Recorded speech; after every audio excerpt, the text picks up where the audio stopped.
to Denzel Washington, and it's said to be very impressive. People who have seen it is blown away by the action, storyline, etc. But if they're going to have any sort of battle sequence in the movie, which almost surely they will, it's going to feature the events of this arch. Okay, so it's simply the last of the different triumphal arches from around Palatine Hill through the Forum that led up to the Temple of Jupiter, which is right up. So if you look up around this way, right about there. So in the distance of the kind of orangish building, there's whitish posters, which you can't even see in this video very well. Anyways, if you're going to go inside the Capitoline Museums, you would see the foundation of the temple. You're going to do how big it was. Imagine the height of the Colosseum, 164 overall feet. Look to the side, on the top of the hill. You can imagine the temple up there was longer and wider than the height of the Colosseum. That would have been very interesting. Another thing you could see very clearly from right here is notice a series of 6 columns going down with 2 tucked away in the background. That was the temple dedicated to Saturn. Saturn was the Roman equivalent of Greek Cronus. Father Zeus is his father Jupiter.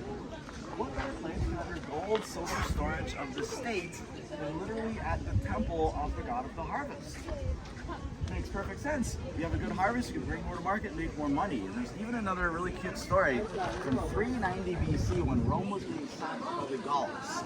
So, granted, it's a tragic story, but sort of sliver of hope is the fact that the geese that be sacred to Juno on top of Capitoline Hill as the Gauls were sneaking up, were squawking in the middle of the night, alerting the Romans to living in danger. So, added rationale for why it would make so much sense to have gold or silver storage right there. Now, another thing is, you can see very clearly from right here, notice there's 3 isolated columns. Okay? So those are a little bit past the overall circular temple of Vesta, which we're going to walk down and walk in front of. Most of the first series of marble, that's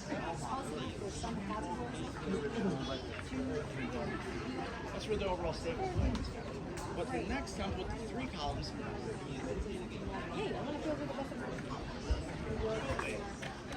many gods and goddesses for the Greeks and the Romans had a parallel name that's a little bit different. So somebody like Ares for the Greeks became who for the Romans? Mars.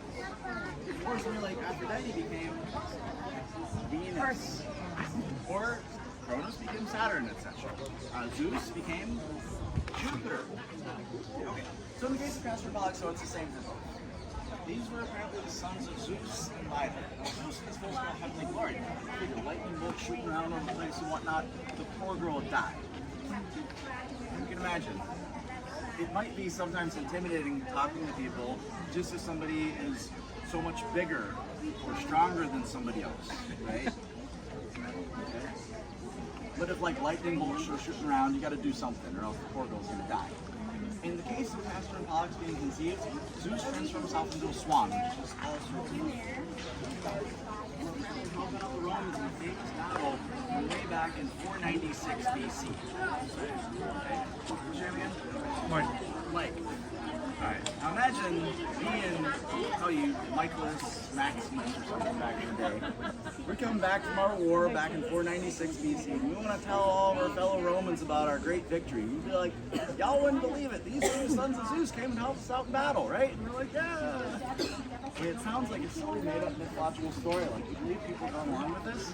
I mean, it sounds that way, right? There's a fun phrase being around the chess, for example, like, you can't play if you can't get your pawns to move. Right? So, by constructing a major temple like this, you can't get much more central in the Forum. I mean, you can, but it's the drain. In between the Palatine Hill here, the Capitoline Hill, the drain, they constructed this temple, and future generations would therefore call it manipulation, whatever you want, but they're able to be inspired by what the Romans are putting forward for them. People get to be told things such as, ma'am, don't worry about that father, that husband, that brother, whoever. They'll be fine. Our God's been protecting this man for hundreds of years. Look, they're making a sacrifice right now. So it's getting people over the edge, getting them on the battlefield.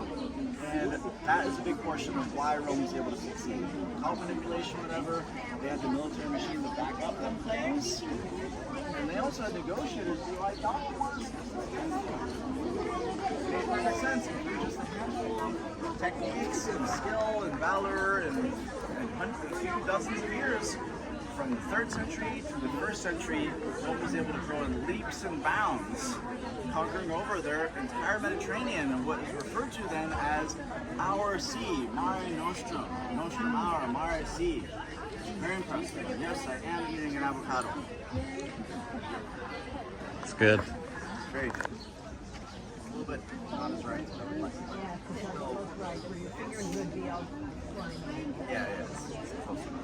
All right, how about this? As we walk,